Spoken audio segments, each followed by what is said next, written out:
Ang tagal naman na tangali na! Wala na tayong pera.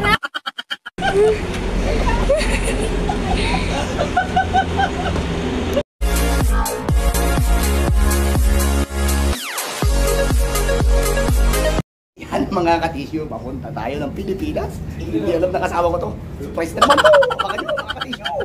Dahil sa pinagdiriwang nila ang Chinese New Year dito sa Korea, bakasyon ng mga tao dito at walang pasok na isang linggo. Kaya naman para di ako mainip sa trabaho, naisipan kong isupresa ang aking pamilya. Uuwi ako nang hindi nila alam kasi miss na miss ko na rin sila. Kahit 3 days lang ako sa Pinas, ang mahalaga ay mayakap at makapiling ko sila kahit sandali lang. At dali-dali ako nag-impake ng gamit ko dahil excited na nga ako. Di na ako nagpaalam sa boss ko na uuwi ako ng Pilipinas. Kumbaga takas lang. Tara, samahan nyo ako, supersahin ng aking mag-iina.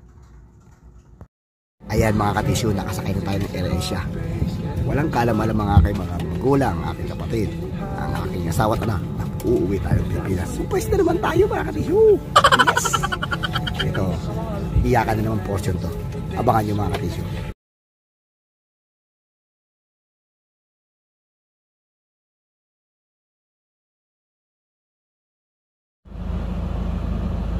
Ayan mga katisyo, kung surprisahin ko ng mga mag-iina ko.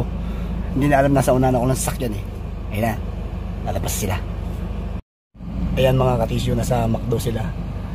Ayan yung biyanan ko. Asawa ko bumorder ng pagkain. Hindi niya alam dito ako sa sasakyan. Let's get on mga katisyo. An eternity later.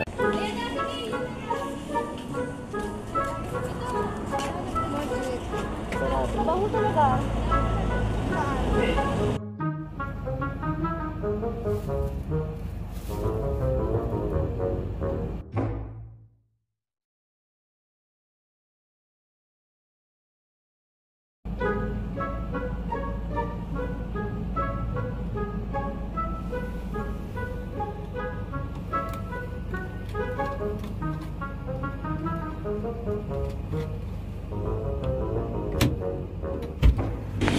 Barbara!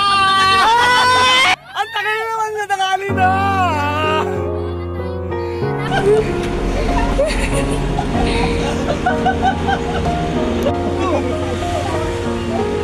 Apoy sila, apoy!